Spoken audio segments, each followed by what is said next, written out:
Selamat pagi, jemaat yang dikasihi Tuhan. Pagi hari ini kita berkesempatan untuk datang kepada Tuhan. Mari kita sama-sama memuji memuliakan nama Tuhan.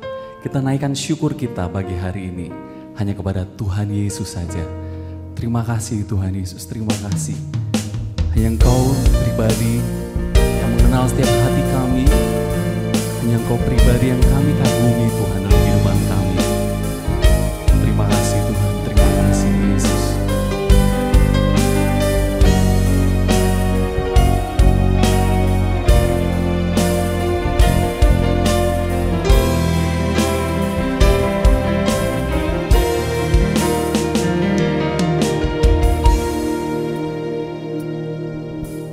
Belum pernah ada kasih di dunia sanggup menerima diriku apa adanya. Selain kasih-Mu, Yesus,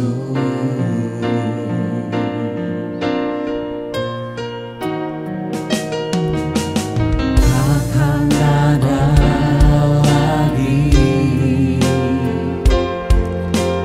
kasih seperti ini.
Tuhan berikan kami kekuatan untuk melangkahkan kaki kami ke tempat ini.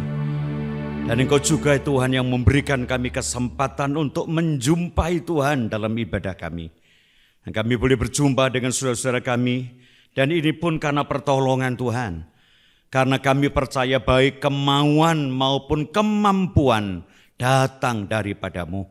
Dan kalau kami ada seperti yang kami ada pagi ini semata-mata karena kasih-Mu yang besar, yang tidak akan pernah berhenti kami renungkan setiap hari. Bahkan kasih itu melanda kehidupan kami. Dan dengan kasih itu Tuhan memulihkan hidup kami. Dan kami tetap percaya kasih itulah yang terus menjamin dalam hidup kami sampai kami tiba di bukit kesucian-Mu dan berjumpa dengan Tuhan. Betapa kami mengucap syukur kepadamu. Di tengah-tengah dunia yang penuh dengan ketakutan, di tengah-tengah dunia yang penuh dengan kekhawatiran, Engkau Tuhan menjadi jaminan dalam hidup kami. Asal kami sesuai dengan kehendak-Mu, maka hidup kami tidak akan pernah berkekurangan. Bahkan Engkau menjanjikan hidup kami hidup berkelimpahan. Dan tentunya itu bukan sesuatu yang jasmani saja, terutama yang rohani yang Tuhan janjikan kepada kami. Sehingga hidup kami dari tahun kepada tahun menjadi hidup yang penuh dengan keindahan karena Tuhan ada bersama dengan kami. Sekarang Tuhan, dengan kerendahan hati, kami hamba-Mu bersama dengan seluruh umat-Mu, kami memerlukan firman-Mu. Kami perlu perkataan-Mu, kami perlu nasihat daripada-Mu. Pada minggu terakhir di bulan ini, sebelum kami meninggalkan tahun ini, kami percaya Engkau punya kehendak, Engkau punya tujuan dalam hidup kami, supaya hidup kami semakin tahun semakin mempermuliakan nama-Mu. Dan untuk mengerti firman Tuhan, kami perlu urapan Tuhan. Urapi hamba-Mu, urapi jemaat-Mu, dan dalam urapan itulah kami akan mampu melakukan firman-Mu. Dan waktu kami melakukan firman Tuhan, Engkau pasti akan memperhatikan kami. Terima kasih Bapa di surga, pujian, hormat, kemuliaan hanya bagi-Mu ya Bapa dan Putra dan Roh Kudus. Sedangkan bagian kami jemaat GPD Elohim Batu adalah berkat yang limpah-limpah sekarang sampai selama-lamanya. Haleluya. Amin. Ada tepuk tangan dulu saudara-saudara. Ya, puji Tuhan. Silakan duduk dalam hadirat Tuhan. Shalom. Selamat pagi saudara ya. Di tengah-tengah dinginnya hujan, Anda masih ada di tempat ini bersama saya. Dan saya tetap berkata, ini adalah kasih karunia Tuhan ya. Tuhan yang menggerakkan kita untuk jumpa dengan Dia. Tuhan berikan kemampuan kepada kita bisa melangkahkan kaki ke rumah Tuhan dan kita berjumpa dengan Dia ya.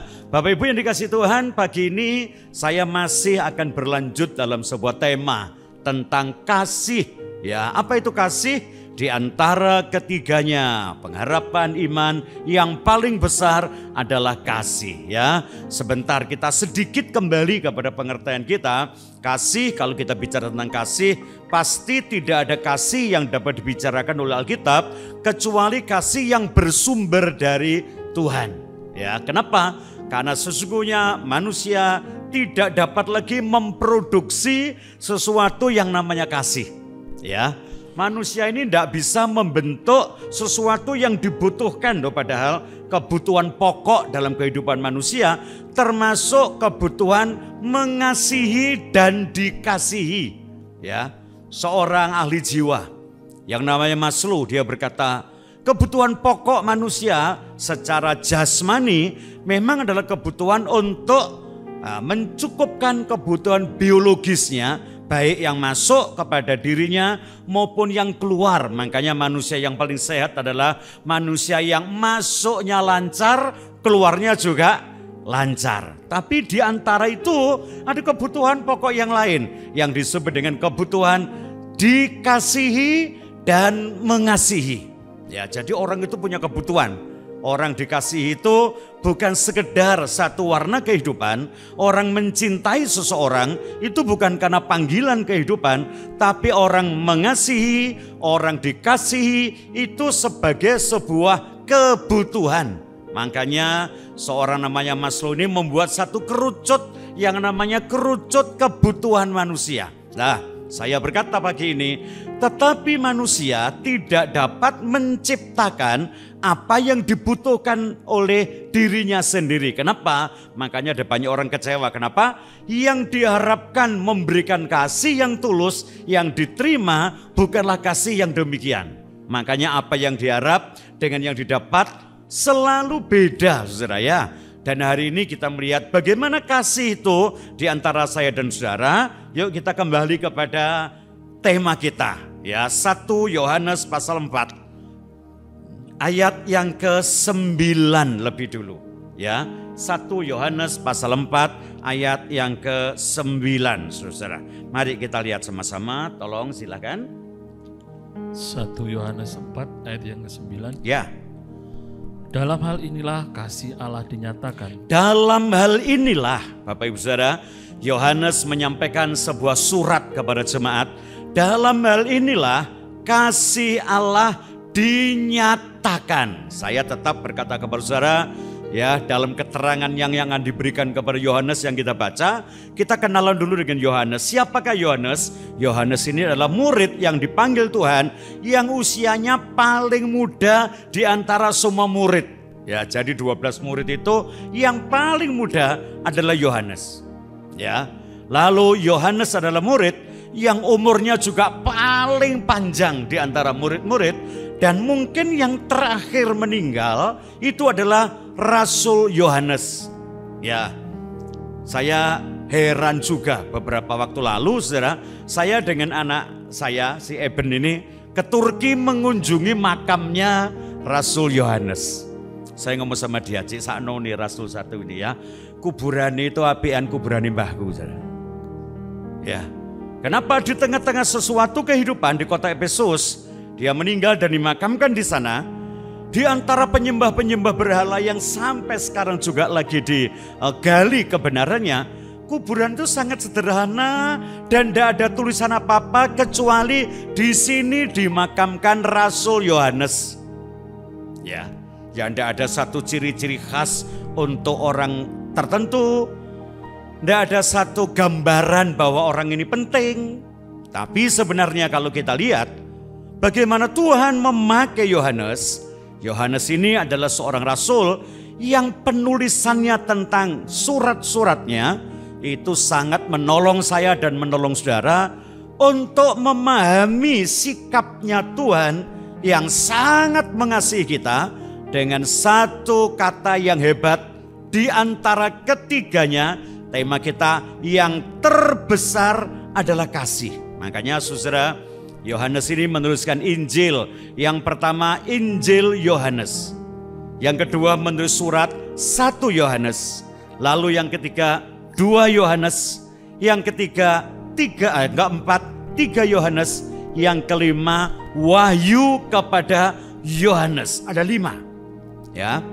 Injil Yohanes, 1, 2, 3 Yohanes dan Wahyu. Nah, di antara semuanya itu Bapak Ibu Saudara, kalau saya membaca Alkitab, saudara baca Alkitab dari kitab Kejadian pasal 1 sampai kitab Wahyu yang terakhir, kalau mau dirangkum semua isinya, tidak ada lain kecuali manusia diciptakan di dalam kasih, lalu jatuh di dalam dosa, Tuhan menyatakan kasih-Nya, barang siapa mau percaya kepadanya, tidak akan kembali menuju kepada kebinasaan, tetapi memperoleh hidup yang kekal. Jadi baca seluruh Alkitab itu, kalau dirangkum Alkitab itu, rangkumannya cuma Injil Yohanes.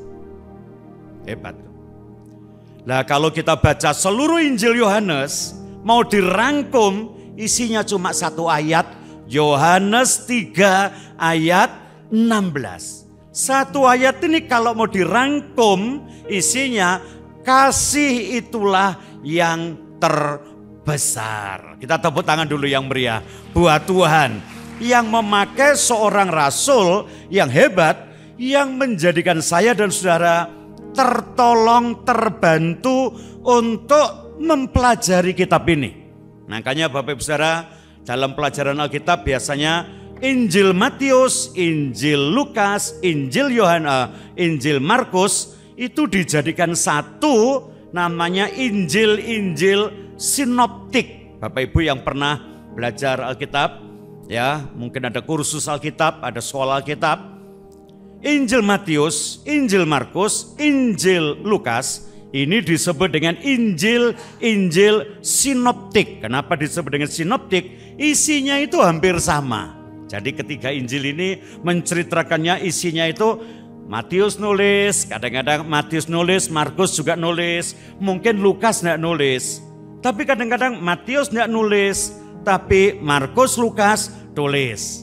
Misalnya ada juga yang Matius nulis, yang lain tidak nulis. Itu ciri khas satu Injil yang namanya Matius misalnya. Hanya Matiuslah yang menulis, mengawali Injilnya dengan sebuah silsilah, yang lain tidak nulis. Ya, tapi kalau Anda perhatikan Injil 3 ini, Matius, Markus, dan Lukas, isinya, ceritanya hampir sama, ketiga-tiganya menuliskan cerita yang sama. Itu namanya sinoptik. Tapi untuk Yohanes, Injilnya beda. Kalau digabung dengan Injil lain, kita tidak dapat mengertinya. Kenapa? Yohanes ini dengan hikmatnya, setiap kali dia cerita tentang sesuatu yang jasmani, diikuti dengan nilai yang rohani. Mula-mula Yohanes cerita tentang roti gitu ya. 5.000 orang, 5.000 keluarga makan 5 roti dan 2 ikan. Pasti yang membaca Yohanes pusatnya kepada roti. Sampai waktu dia menulis, awas lo ya, jangan kena ragi orang Farisi dan ragi Herodes. Murid-murid langsung berkata, tahu kamu kenapa dia ngomong ragi? Karena kita lupa tidak membawa roti. Tapi Yohanes menulis, di balik roti ada satu kebenaran. Akulah roti kehidupan yang turun dari surga. Wow.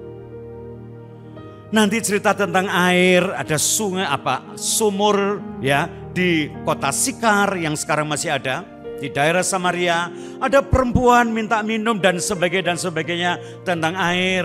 Di tengah-tengah itu pengajaran, dia berkata, akulah air kehidupan. Barang siapa minum air itu tidak akan haus lagi untuk selama-lamanya. Di tengah-tengah cerita tentang Lazarus yang dibangkitkan, ada satu kebenaran, akulah kebangkitan.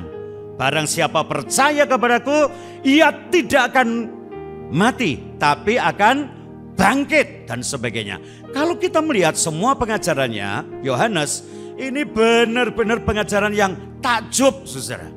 Sebab itu hari ini kita melihatnya, dia menjelaskan kasih yang mulia, kasih Allah itu bagaimana. Dia berkata, dalam hal inilah kasih Allah dinyatakan, dijelaskan, dihadapkan kepada kita, diberikan satu teladan. Apa itu kasih? Lanjut. Tengah-tengah kita, Ya. yaitu bahwa Allah telah mengutus anaknya yang tunggal. Ya, di tengah-tengah kita kasih itu dinyatakan, yaitu dengan apa? Bahwa Allah mengutus anaknya yang tunggal. Kembali kepada sebuah prinsip Yohanes 3 ayat 16. Karena begitu besar kasih Allah akan dunia ini, sehingga ia mengaruniakan anaknya yang tunggal. Bapak Ibu, nyanyian itu dulu menjadi nyanyian fokus setiap Natal. Ya, saya waktu sekolah minggu masih kecil, belum pernah ada Natal yang tidak dibuka dengan lagu ini. Selalu jadi votum, selalu jadi lagu pembuka. Mari jemaat, kita mulai kebaktian Natal kita. Mari berdiri bersama-sama, kita menyanyi satu pujian. Karena begitu Allah cinta dunia, betul ya? Hingga diberikannya terus anak, supaya pasuk ya yang percaya jangan binasa, melainkan dapat hidup kekal. Lalu pendetanya berkata, ibadah Natal pagi ini kita akan mulai dalam nama Bapa dan Putra dan Roh Kudus. Amin. Hormat bagi Allah Bapa, dan berikutnya. Selalu ada foto itu. Ya, ini kasih. Inilah inti Injil.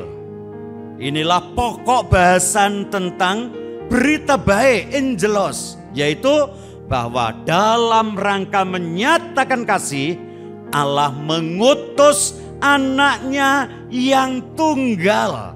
Terus Pak, ke dalam dunia, ya, supaya kita hidup olehnya. supaya kita hidup olehnya. Bapak Ibu masih ingat waktu saya menyampaikan kebenaran Yohanes menulis Injil, dan dia berkata tujuan dia menulis Injil supaya kamu menjadi percaya kepadanya, dia sebagai juru selamat, dia sebagai anak Allah, supaya oleh percayamu itu kamu hidup di dalam dia. Yohanes ingin menyatakan bahwa manusia tidak dapat hidup di luar dia. Manusia tidak dapat hidup tanpa dia. Manusia tidak dapat hidup tidak mengikut sertakan dia. Bahkan dia itu adalah sumber segala kehidupan. Tetapi lanjut ayat 10 berkata, Inilah kasih itu. inilah kasih itu. Dimulai lagi dijelaskan tentang definisi kasih. Ini loh kasih itu. Bukan kita yang telah mengasihi Allah, Bukan kita yang lebih dulu mengasihi Allah. Karena kita tidak punya satu produk kasih. Tidak ada kemampuan untuk menggapai Tuhan. Terus, tetapi Allah yang telah mengasihi kita. tapi dialah yang mengasihi kita. Dialah yang mengasihi kita. Dia yang lebih dulu menyampaikan, menyatakan ya kasihnya kepada kita. Terus, Dan yang telah mengutus anaknya lah balik lagi, mengutus anaknya sebagai pendamaian bagi dosa-dosa sebagai kita. pendamaian bagi dosa kita. Ya, Yohanes menyatakannya dengan rinci, dengan runtun. Kalau Tuhan mengasihi saya dan saudara, dia mengutus anaknya. Tapi toh kita tidak bisa berbuat apa-apa walaupun dapat kasih. Kenapa? Kita tidak dapat menanggapi dia kalau kita punya satu batasan. Ya, Yesaya berkata, tangan Tuhan tidak kurang panjang untuk menolong kita. Telinganya juga tidak kurang tajam untuk mendengar doa kita.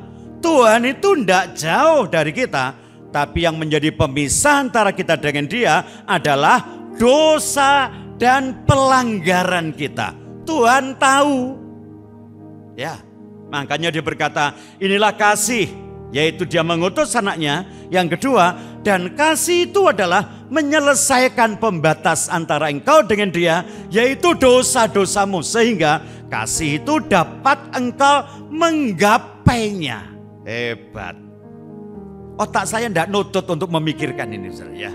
Saya bisa bayangkan kalau Tuhan diutus datang ke dunia, tapi dosa tidak diselesaikan, apa artinya pemberian itu ada di depan kita? Kita tidak sampai untuk menggapainya. Kayak saya pergi ke satu tempat, saya disuguhi Natal itu disuguhi tumpeng yang cukup hebat dan berkata, karena besarnya kasih tuan rumah kepada Anda jemaat, di hadapan kita tersedia tumpeng yang luar biasa. Tapi di antara kita dan tumpeng ada kaca. Saudara mau ngomong apa? Halo? Ngomong apa? Enak ya tumpengnya. Pasti isinya cuma satu. Seandainya saya bisa masuk. Wong Jawa ngomong apa seandainya? Hah? Saumpomo. Sing sitok imane. Ya, kita tidak bisa ngomong apa-apalah. Kalau memang ada kaca, bukan hanya seandainya, semoga kacanya dibuka. Mari saumpomo terus mugo-mugo. Betul ya? Ya kita datang lagi jalan kapan-kapan. Ya itu pun kalau bisa. Dari seandainya, terus semoga, terus kalau bisa. Lewong Jawa, saumpomo, mugo-mugo, terus yo le iso. Halo? Tuhan itu kalau saya bayangkan dengan bayangan saya, sudah tidak entek-entek.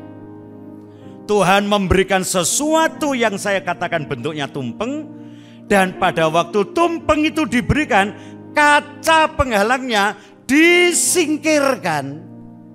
Sehingga tinggal kita di depannya, mau ndak kita masuk dan menikmatinya. Kalau Anda cuma heran, Anda cuma berkata luar biasa, Anda katakan hebat, Anda katakan dahsyat, ya sudah, berbahagialah orang yang percaya bahwa tumpeng itu enak dan setelah percaya dia masuk menikmatinya dan itulah kasih Allah yang sesungguhnya. Natal bukan satu berita. Natal bukan sebuah tema, Natal bukan sebuah hiasan tahunan, Natal bukan kalender gereja, tapi Natal adalah pernyataan Tuhan mengasihi kita dan kita menyambut Dia, percaya dan menerimanya, sehingga kasih yang sempurna itu ada dalam hidup kita. Yang setuju katakan, yang percaya katakan. Nah, coba setelah kasih itu ada, lanjut Pak. Saudara-saudaraku yang kekasih, Saudara-saudaraku yang kekasih, jikalau Allah sedemikian mengasihi kita, kalau Tuhan, kalau Allah telah sedemikian mengasihi kita, maka haruslah kita juga saling mengasihi. nah ayo toh kita ini saling mengasihi. Kasih yang mana? Ya kasih yang Tuhan punya itu loh. Ya, yang hari Selasa Rebu ya, lalu saya sampaikan dalam Natal. Kasih Tuhan itu adalah kasih yang tidak pernah ada dalam kehidupan manusia. Dan Tuhan mau harap kalau Anda dan saya hidup dalam kasih itu, ya hiduplah seperti itu. Ya, ukuran kasihnya, bagaimana kebentuk kasihnya, seperti kasihnya Dia.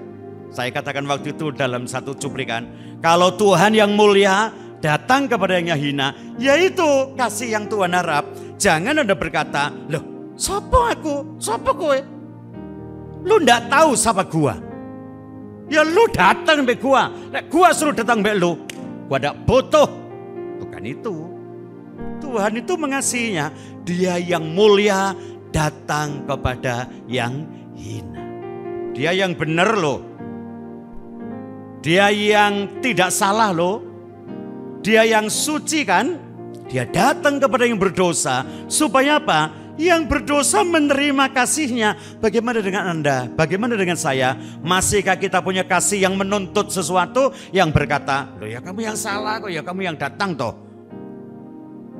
Mana ada ceritanya? Aku ini wis bener, wong kowe sing salah kok, malah sing bener kok teko sing salah. Donya iki apa kualik? Saya berkata, memang dunianya terbalik, tapi Tuhan tetap sama seperti Dia adalah Tuhan.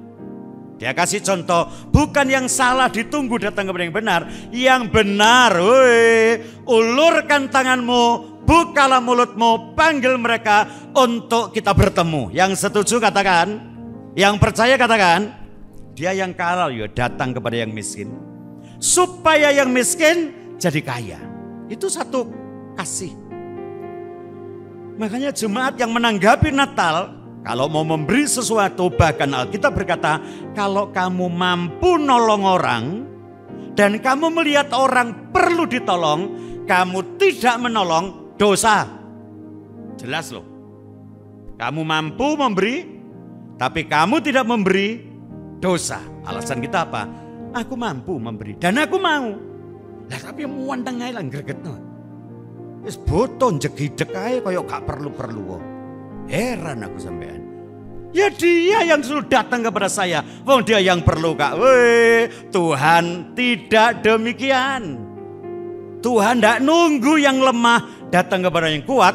Yang kuatlah mendatangi yang lemah. Dan saya harap tahun ini jadi praktek hidup kita. Kita saling mengasihi kita, saling memberi kita, saling memberikan dengan kasih yang sempurna. Tidak menuntut balas, tidak membuat sebuah alasan, tidak ada satu pendahuluan atau prolog, tidak memberikan sebuah persyaratan. Terimalah saudara kita dengan apa adanya seperti Tuhan telah terima kita. Yang setuju katakan, nah dengan tujuan ayat 17. Ini paling bagus lagi. Bagaimana? Dalam hal inilah kasih Allah sempurna di dalam kita. Nah, setelah dalam hal inilah kasih. Ayat 9, dalam hal inilah kasih yang sempurna. Sekarang dalam hal inilah apa Pak? kasih Allah sempurna dalam Kasih Allah sempurna dalam kita. Terus? yaitu kalau kita mempunyai keberanian. Kalau kita punya keberanian. Lihat saya. Kasih itu menjadi sempurna. Kasih itu menjadi sesuatu yang hebat. Dengan kasih itu saya dan saudara mendapat keberanian. Untuk apa, Pak? Percaya pada hari penghakiman. Untuk percaya kepadanya.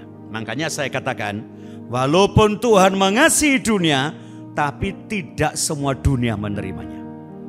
Walaupun Tuhan datang kepada miliknya, tapi miliknya tidak mengenal dia. Dia datang kepada kepunyaannya, tapi orang yang dipunyainya pun tidak menerima dia. Tetapi setiap orang yang dapat keberanian untuk percaya dan terima dia, dia akan mendapatkan sebuah hak yang disebut sebagai anak-anak Allah. Siapa yang ngomong itu? Yohanes pasal 1. Nah, kalau sudah terima dia, berani percaya kepadanya, ada satu langkah berikutnya. Apa, Pak? Karena sama seperti dia, Sama seperti dia, sama seperti Yesus, sama seperti Tuhan. Terus kita juga ada di dalam dunia ini. kita ini ada di dalam dunia ini. Itu tujuan kasih yang sempurna. Aduh, sampai di situ tidak nutut sudah mau dikhotbahkan. Harus dilakukan.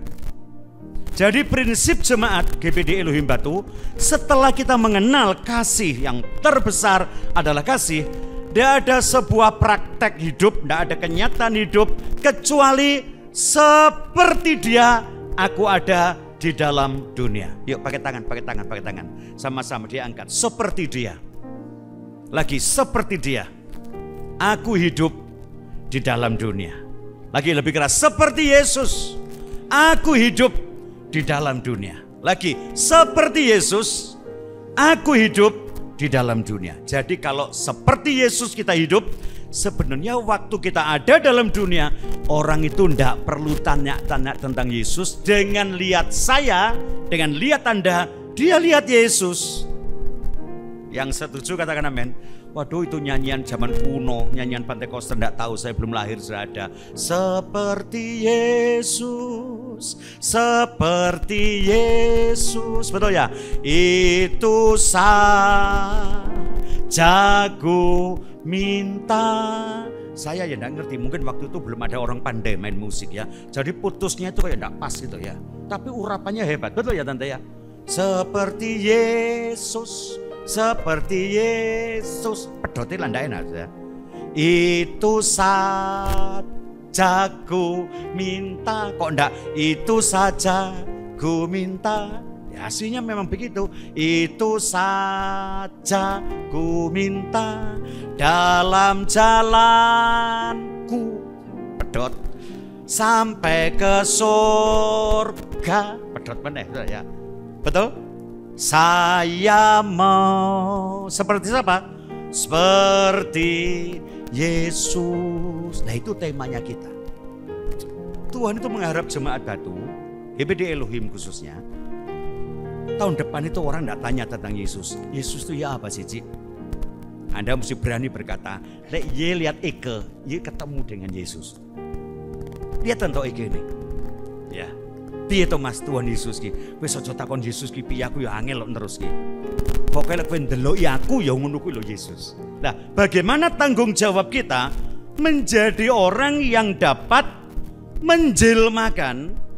Bagaimana menjadi orang yang dapat memberikan pengetahuan? Bagaimana kita menjadi orang yang dapat menghadirkan Yesus di dalam masyarakat sekitar kita?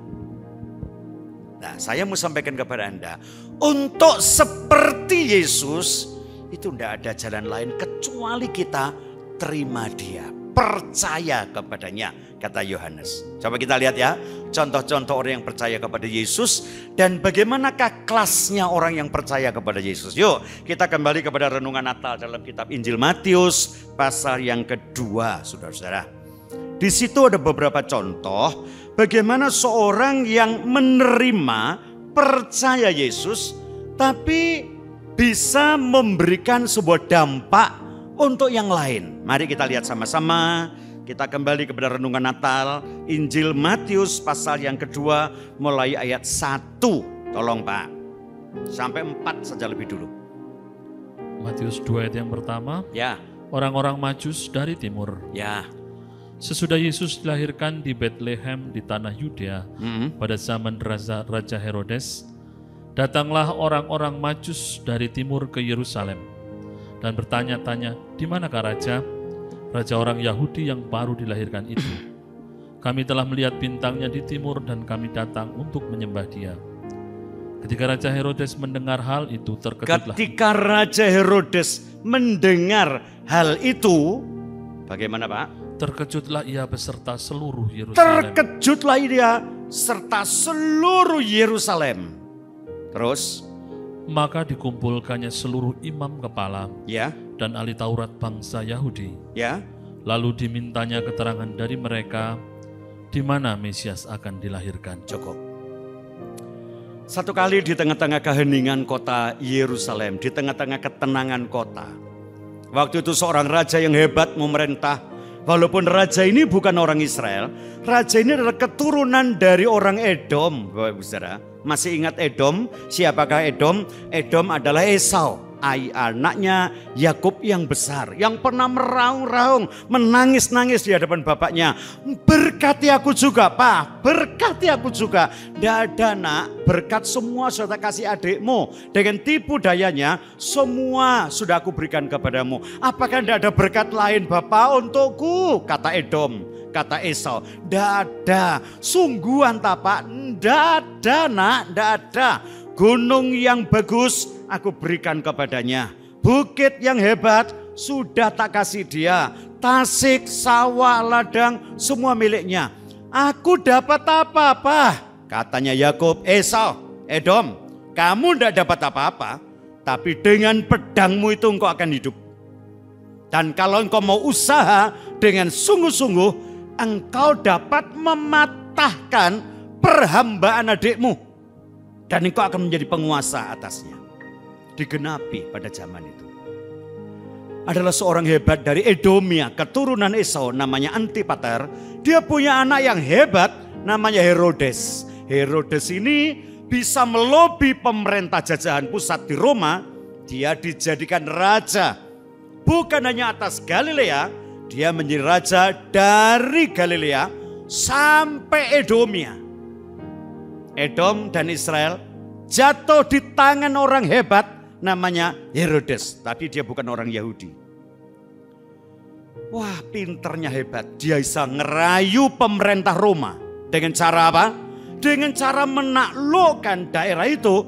Semua menjadi warga negara Roma yang ditandai dengan apa? Ganti nama dan pakai bahasa Yunani.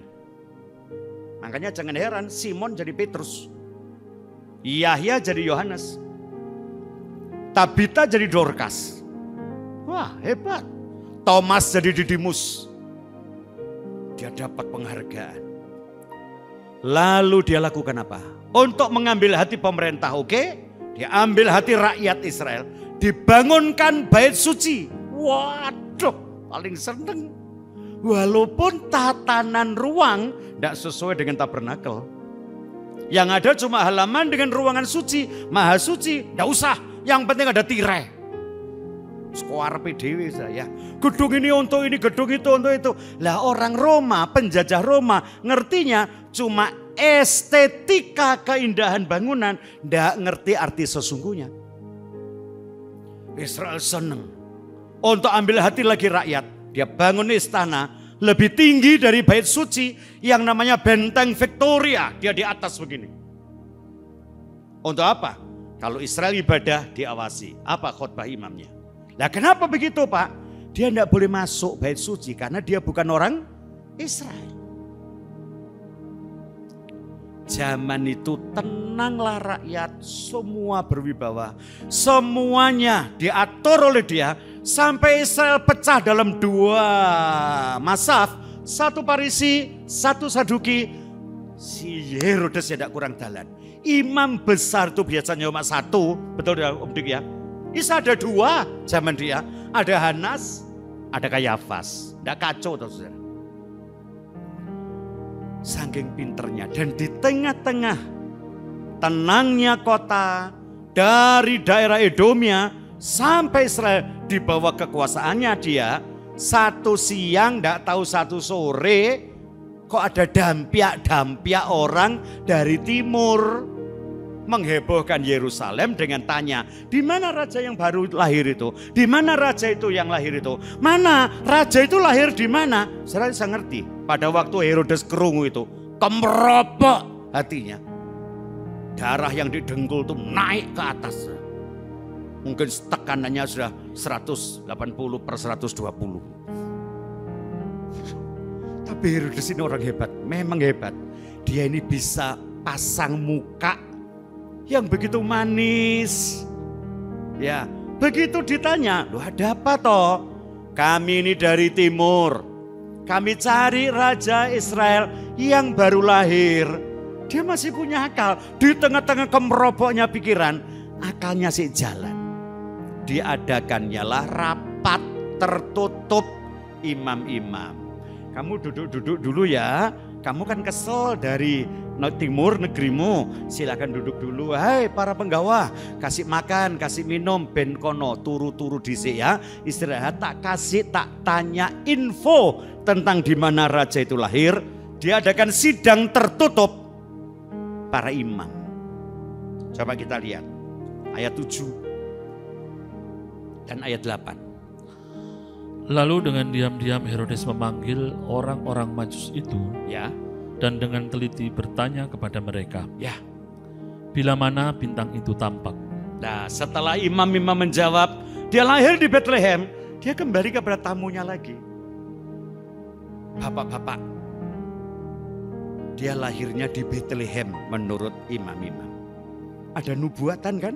Hei Bethlehem yang terkecil di antara Yehuda. Tapi sekarang kau bukan yang terkecil. Dia lahir di Bethlehem. Dia tanya, "Maaf, sorry. Sejak kapan kamu lihat bintangnya?" Lanjut Pak. Kemudian ia menyuruh mereka ke Bethlehem, katanya, "Pergi dan selidikilah dengan seksama hal-hal mengenai anak itu. Ya. Dan segera sesudah kamu menemukan dia, Ya. kabarkanlah kepadaku supaya aku pun datang menyembah dia." Hebat. Ini orang yang namanya Herodes. Hati panas. Pikiran kacau. Hikmat pemikirannya jalan. Padahal biasanya orang kacau itu tidak bisa mikir. Dia bisa bersandiwara dengan baik. Imam-imam, di mana dia lahir? Di Bethlehem. Karena ini loh nubuatnya. Oke. Hei orang Majus, kapan kamu lihat bintangnya? Kamu pergi ya ke sana ya. Cari tahu, cari dia di Bethlehem, temui dia. Kalau sudah ketemu, kamu datang kepada saya ya, supaya saya pun datang untuk menyembahnya. Ayat 16. 16.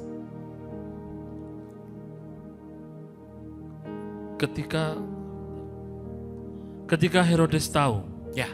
bahwa ia telah diperdayakan oleh orang-orang Majus itu, Ya. ia sangat marah. Ya sangat marah karena orang Majus telah menyembah. Dia pulang atas tuntunan malaikat, tidak mampir lagi kepada Herodes, dia marah. Terus Lalu ia menyuruh membunuh semua anak di Bethlehem lihat dan saya, sekitarnya. saudara. Dia mulai keluar aslinya. Bunuh semua bayi di Bethlehem. Terus Yaitu anak-anak yang berumur 2 tahun ke bawah. sebentar, umur berapa Pak? 2 tahun ke bawah. Di bawah 2 tahun habisin. Kenapa dia ambil patokan 2 tahun? Terus Sesuai dengan waktu yang diketahuinya. sesuai dengan waktu yang diketahuinya dari orang-orang Majus itu. cukup dari orang Majus itu. Makanya dari mana Herodes tahu tentang waktu 2 tahun?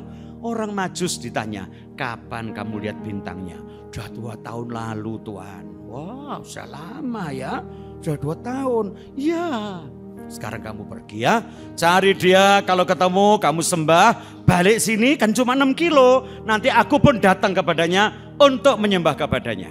Malaikat berkata kepada orang Majus, jangan lewat sana, langsung dari Yerusalem turun ke Efrata, Bet Sahur, menuju Betania, langsung ke Qumran, nyebrang Laut Mati, amblas ke Edom. Langsung menuju daerahmu di Baghdad. Ngamuk Herodes. Bunuh semua anak di bawah umur 2 tahun. Pokoknya 2 tahun ke bawah entekno. Dari mana waktu itu? Orang Majus yang memberikan. Makanya kalau drama Natal kalau sampai orang Majus jangan ada kandang lagi, itu rumah. Alkitab berkata masuklah mereka ke rumah, ketemulah Yusuf dan Maria serta anak itu. Wis duduk kandang wis rubuh kandange 2 tahun. Halo? Arek wis mlayu-mlayu sak putuku itu ya, sak benji itu 2 tahun wis menek-menek dan sebagainya. Lihat. Jadi drama mesti hati-hati loh lihat ayat ini Saudara ya.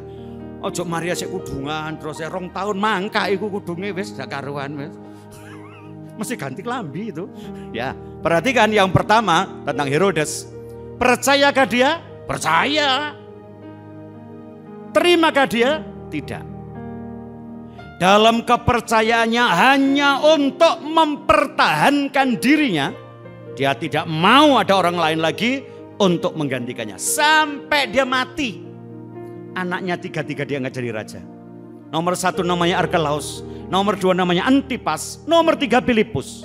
Walaupun Arkelaus roto hangongan pen goblok pol, diangkat jadi raja. Orang Israel gelisah ndak karuan, rojo kok ndak entos dan sebagainya. Dipecat oleh orang Roma.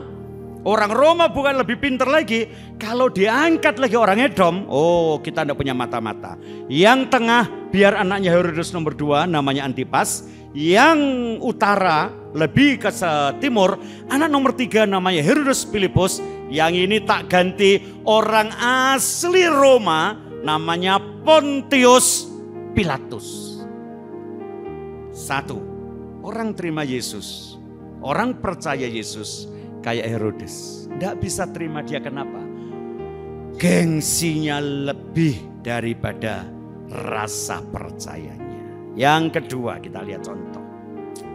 Pasal 2 tetap ayat 5 Pak. Sampai ayat 6. Mereka berkata kepadanya, di Betlehem tanah Yudea. Di Betlehem tanah Yehuda. Siapa yang ngomong ini? Imam-imam. Terus?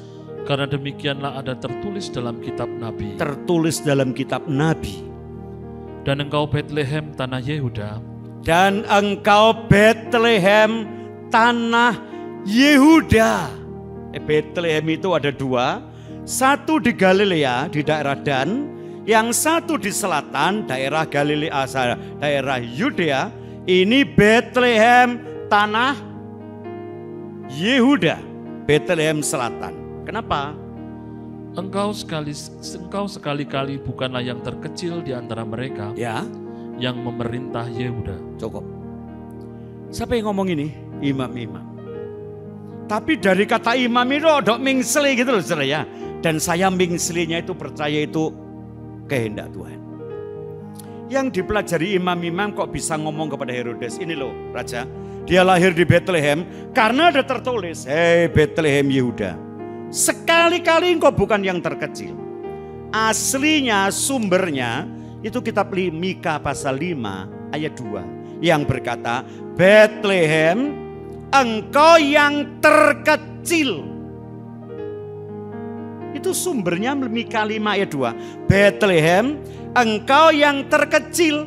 Lah kok iso imam itu kepleset ngomong Betlehem sekali-kali engkau bukan yang terkecil. Tahu Bapak Ibu Saudara, kenapa mulut imam itu bisa ngomong begitu?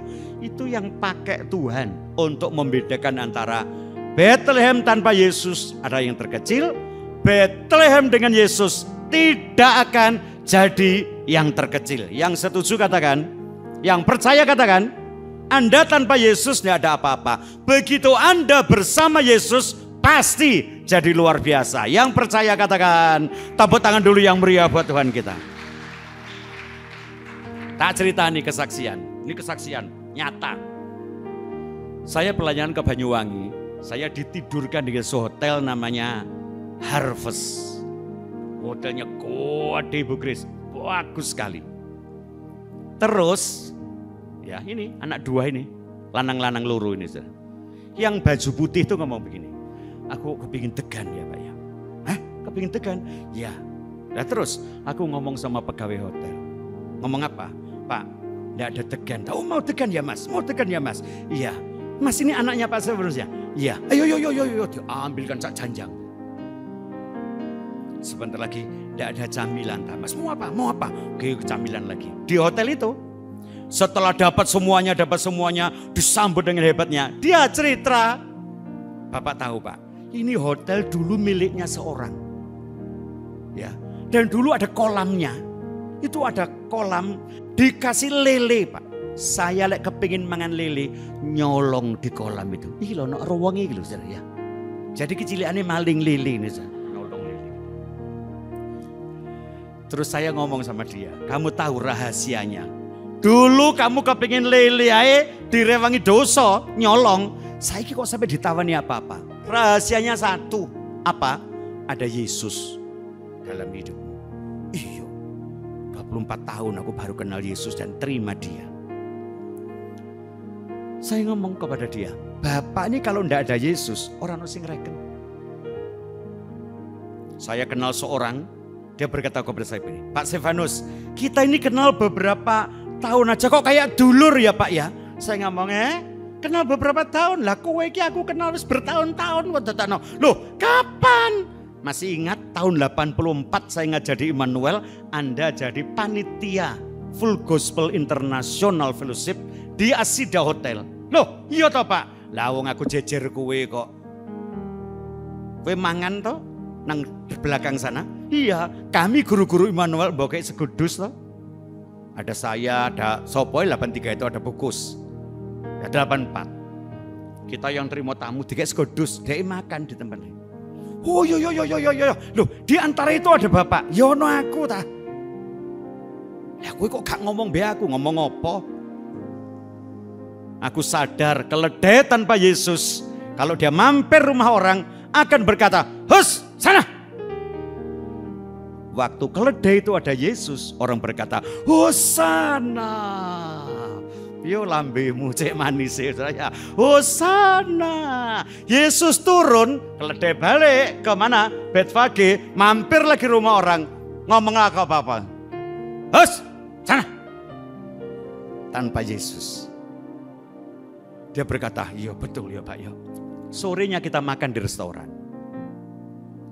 Habis pelayanan makan di restoran Bu Grace. Ada satu engkau sama Taci ngomong begini, Pak Stefanus nginep di mana? Di Hotel Harvest. Itu dulu tanahku Pak. Jadi saya iring cerita mangisu. Jangan-jangan ini sing duwe lele iki. Ya. Lah sing nyolong lele di depan saya. Ngadek ya. Wajahnya taruh sana, hadap sana. Ya, ini loh yang ngalamin saya. Ngomong. Terus dia itu cerita yang punya tanah. Saya dulu kan ngingu lele Pak. Gak tahu panen. Loh, lah terus siapa kok? Saben ngisi lele entek. Nggak tahu di daerah itu. Oh narik cilik-cilik loh, nakal-nakal nyolongi lele. Lah dia sama temannya yang nyolong lele itu ikut saya pelayanan, makan di sebelah situ. Langsung ngadeg deh, Om sorry ya Om ya. Kenapa? Ayo makan. Ya sebelum saya makan, sorry ya Om ya. Kenapa? Sing nyolongi lele itu saya. Coba saudara. Orang kalau ndak terima Yesus itu, aduh bocah lah. Amin. Imam-imam ini ahli. Dia berkata ini loh Bethlehem yang dulu terkecil, sekarang ndak terkecil. Tapi sayang, imam itu cuma kasih tahu orang, dia sendiri ndak punya tindakan. Sorry ya, kayak calo bis di terminal itu. Kalau kita ke terminal Arjosari mau ke Surabaya gitu ya, ketemu orang yang teriak-teriak, Surabaya, kurang satu, Surabaya. Pernah ingat itu? Betul?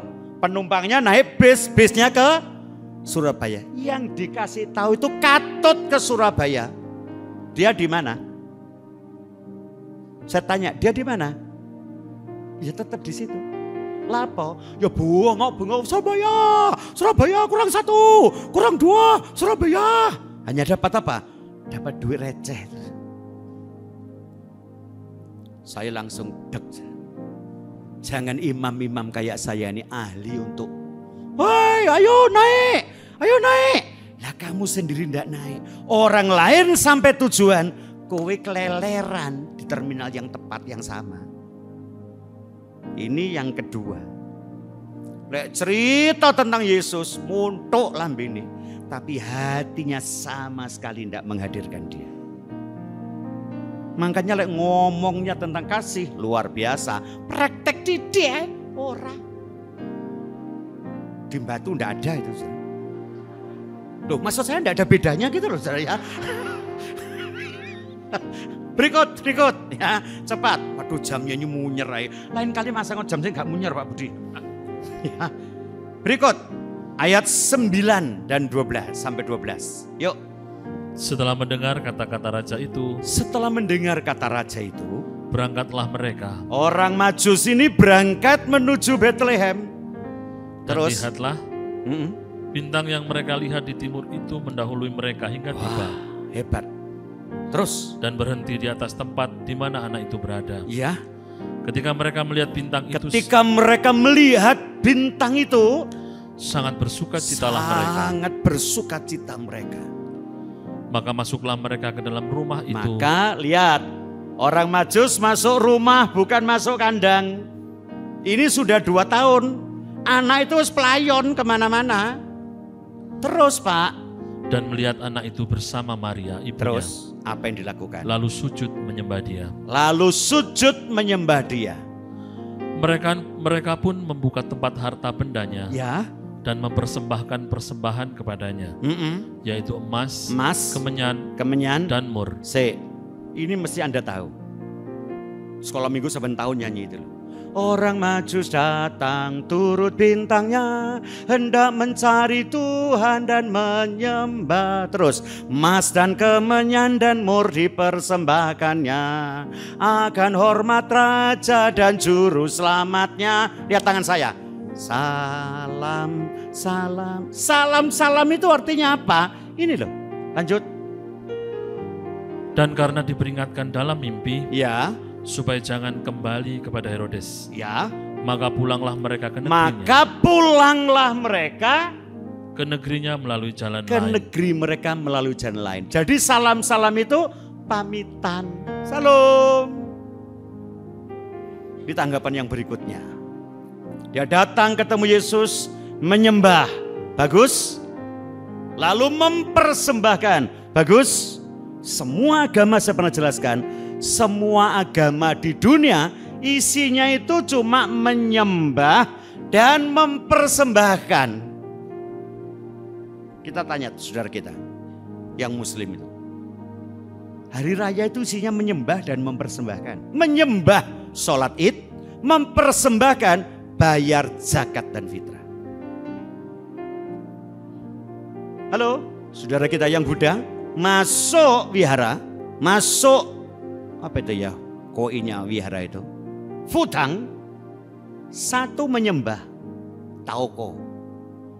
Yang kedua, dia mempersembahkan. Kalau pagi itu ada rohaniawan lewat, dia memberikan sesuatu. Saudara kita di Bali, pagi-pagi sebelum makan, setelah matang masakannya, bikin persembahan, dipersembahkan, lalu menyembah. Kristen tuh kadang-kadang karena anugerah, nyembah tok gak ono persembahan. Karena nyanyiannya apa? Ku tak membawa apapun juga. Jadi itu aja dinyanyikan waktu kolektor. Mari kita persembahkan, nyanyiannya ku tak membawa. Ya segini aja. Ya. Agama itu pada dasarnya menyembah dan mempersembahkan. Kayak kita pagi menyembah sebelum ibadah mulai, lalu memuji, lalu ada persembahan, lalu dengar firman, lalu persembahan lagi. Itu bagus. Hanya orang Majus itu setelah ritual selesai pulang. Kapan lagi mereka ketemu Yesus? Alkitab mencatat tidak lagi ketemu Yesus sampai Tuhan Yesus datang. Berapa kali orang Majus ketemu? Sekali cukup. Mari ngono, sorry bahasa Jawa, mulai. Ya, ada banyak loh orang datang gereja itu gitu. Datang, semua hangat sampai pulang lah. Tante sih ngurus sih. Mari kebaktian selesai semua, tante mesti ngusir kita. Pulanglah, mulai awake dhewe saya. Kate nginep ya kano kamare. Ya mulai wes. Selesai. Minggu dari datang lagi. Datang, doa, duduk, diam. Ya, betul kan ya? Kadang-kadang yang Jawa ditambahi datang, duduk, doa, diam, degluk. Sampai ada suara yang berkata, pulanglah. Mulai. Tapi sesungguhnya tidak ada apa-apa. Pulang, pergi, masuk, keluar. Tidak pernah dia merasakan Yesus dalam hidupnya. Kenapa? Sekali ketemu dia, waktu bertobat, setelah itu hanya syariat, hanya perintah, hanya kebiasaan belaka yang tidak pernah membuahkan apa-apa. Lihat, saudara tidak usah tanya, gitu tuh di Batu ada apa enggak ya Pak? Kira-kira di besok saya. Yang terakhir, coba kita baca ayat yang ke-13. Setelah orang-orang Majus itu berangkat, nampaklah malaikat Tuhan kepada Yusuf dalam mimpi dan berkata, ya, bangunlah, ambillah anak itu serta ibunya, ya, larilah ke Mesir dan tinggallah di sana sampai aku berfirman kepadamu. ya. Karena Herodes akan mencari anak itu untuk membunuh dia. Oke. Terus? Maka Yusuf pun bangunlah. Yusuflah bangun. Yusuf bangun. Terus? Diambilnya anak itu serta ibunya malam itu juga. Ya, malam itu juga. Lalu menyingkir ke Mesir. Cukup. Menyingkir ke Mesir. Kumpullah dengan satu kumpulan orang Israel yang diperbudak di Mesir. Karena sebelum Yesus lahir ada perang besar Mesir-Israel. Orang Israel kalah pada zaman Niko. Orang Israel dibawa ke Mesir. Mereka tinggal di daerah sekarang dan namanya Old City, kota tua. Disitulah ada bait sucinya Israel namanya Ben Gurion. Ya, dulu juga ada di situ. Yusuf taat. Sekian tahun kemudian, tidak lama, malaikat berkata, Yusuf, Herodes Agung sudah mati, bawa anak itu pulang. Ngomong apa Yusuf? Nggih, pulang. Jalan lagi. Dia kembali ke Nazaret. Sampai kapan? Dia bergaul dengan Yesus, jumpa dengan dia, melihat kehidupannya, sampai dia tutup mata. Sampai akhirnya. Saudara tidak akan pernah dapat menikmati dia. Kalau Anda percaya kepadanya, hanya karena ketutup dengan keakuan kita. Saudara tidak bisa percaya kepadanya, menerima kasih itu hanya belajar saja, akan jadi satu ilmu pengetahuan kognitif belaka. Dan Anda tidak pernah bisa merasakan kalau Anda cuma jumpa dia sekali, berikutnya hanyalah aturan agama. Jadilah kayak Yusuf. Taat, terus bergaul dengan dia sampai orang lain melihat Tuhan dalam kehidupan saya dan Anda. Amin. Tuhan memberkati kita. Yuk kita tutup mata, kita berdoa bersama-sama. Terima kasih Tuhan buat nasihat firman-Mu. Sekarang hamba-Mu kembalikan semua pemberitaan ini ke dalam kekuatan tangan-Mu. Terjemahkanlah terus khotbah pagi ini kepada umat-Mu. Mampukan kami untuk menjelmakan Yesus dalam hidup kami. Sehingga lewat hidup kami semua orang yang berjumpa dengan kami, mereka melihat Yesus dalam hidup kami. Tuhan tolonglah kami. Tuhan bawa kami kepada kehendak-Mu. Mampukan kami bersekutu dengan Tuhan, bergaul dengan Tuhan sampai masa hidup kami di dunia selesai. seperti Yusuf. Terima kasih Bapa. Terima kasih buat firman-Mu. Kami terima semua dengan syukur di dalam nama Tuhan Yesus Kristus. Amin.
Ya Tuhan, hadirat-Mu tetap menyertai mereka untuk memberkati setiap rumah tangga mereka, seluruh anggota keluarga mereka. Berkatilah usaha dan mata pencaharian umat-Mu. Berkatilah roti dan air mereka. Berkatilah umat-Mu ini dengan kekuatan dan kesehatan. Sesungguhnya Engkau sangat mengasihi umat-Mu. Seluruh umat-Mu ini ada di dalam telapak tangan-Mu, dan tak seorang pun dapat merampas mereka, domba-domba-Mu ini, dari dalam tangan-Mu.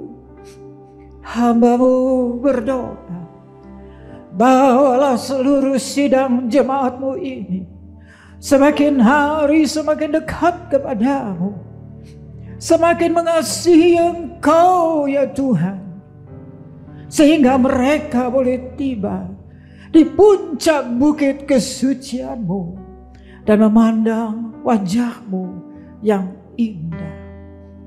Kini sidang jemaat yang dikasihi Tuhan, Allah yang kekal adalah naungan-Mu, dan lengannya yang abadi menopang Engkau.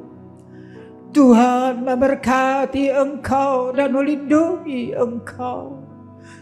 Tuhan menyinari Engkau dengan wajah-Nya, serta memberikan Engkau kasih karunia.